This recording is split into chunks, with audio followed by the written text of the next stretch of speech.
La plus grande opportunité, c'est d'être en vie aujourd'hui. Digit Brand aussi. Aujourd'hui, que ce soit la vie, que ce soit un bien, que ce soit des gens, il va falloir les perdre pour connaître concrètement les valeurs.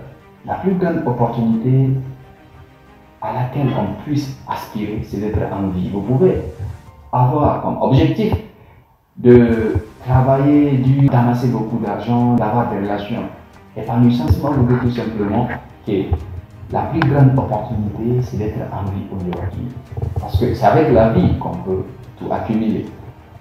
Dans cette vidéo, je vais vous parler d'objectifs qui présentent le deuxième principe pour prendre le contrôle de sa vie.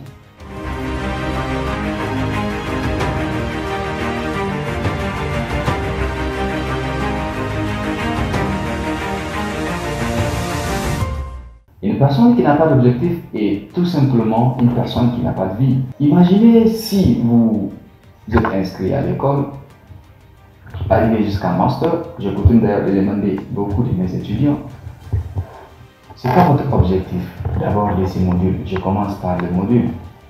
C'est quoi votre objectif? Qu'est-ce que vous attendez d'ici la fin de cette formation? Je trouve des réponses erronées ou pas du tout des réponses. De même, quand vous demandez à cette même personne, quand tu quittes ici, qu'est-ce que tu vas faire? Demain, c'est quoi ton plan? Comme le dit John Maxwell, le secret de votre succès se cache dans votre agenda quotidien. Il va falloir avoir priorisé des objectifs ou d'ailleurs avoir des objectifs pour pouvoir avancer, pour aller loin. Les objectifs, c'est l'âme de votre vie. De même que votre corps a une âme qui le fait animer, pour que votre vie ait un sens, il va falloir avoir des objectifs. Des objectifs sur le long terme, sur le court terme, à moyen terme. Et moi je me dis qu'une personne qui se dit intellectuelle, qui n'a pas au moins 10 ans d'objectifs, ce n'est pas du tout un intellectuel. L'objectif peut être de nature financière, d'ordre spirituel, social, et tout ce qui va avec. Chez nous, c'est très fréquent d'avoir des personnes depuis l'enfance, des musulmans qui prient avec sur la classe, pour Allah si vous voulez.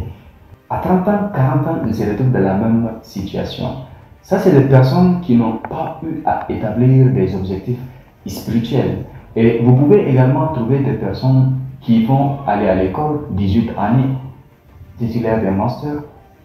Et je précise que 18 années, c'est quand vous n'avez jamais eu à réguler une classe et dans un système normal où il n'y a pas de cascade et tout ce qui va avec. Et à la fin, vous demandez à la personne à quoi va te servir ton diplôme. On ne sait pas. Et même les gens qui n'ont pas été à l'école vont se retrouver financièrement et socialement mieux placés que toi. Ça, c'est injuste. C'est une personne qui ne se fixe pas d'objectif. Et l'objectif, c'est partie intégrante de notre vie, comme je dis à le dire. De même que notre corps possède une âme, notre vie doit en avoir un objectif. L'objectif, on peut l'appeler but aussi. Vous pouvez dire, ok, dans 5 ans, je serai un entrepreneur dans le domaine de l'agriculture. Là, c'est un objectif bien précis parce que en parlant de 5 ans, vous avez un délai. À part le délai, vous avez été le plus précis possible parce qu'avec les objectifs, il faut être précis au maximum. Je connais beaucoup de gens qui disent, ok, j'ai pour objectif de devenir millionnaire, j'ai pour objectif de devenir milliardaire. Mon but, c'est d'amasser beaucoup de fortune. Mon but, c'est d'être un comédien le plus connu de l'Afrique francophone. Mais en réalité, quand vous regardez, ces personnes n'ont pas d'objectif. C'est vague et il n'y a pas de précision dans ce qu'ils veulent faire. Et tout ce qu'on est en train de faire comme production vidéo, comme publication de livres, personnellement, je dis à les visualiser et j'ai fait ça comme un objectif. Et surtout, j'y travaille d'arrache-pied et avec beaucoup d'autodiscipline. Si vous voulez établir un objectif, il va falloir clarifier votre objectif, demander de l'aide. Mais attention, demander de l'aide ne veut pas dire demander de l'argent à quelqu'un. C'est différent.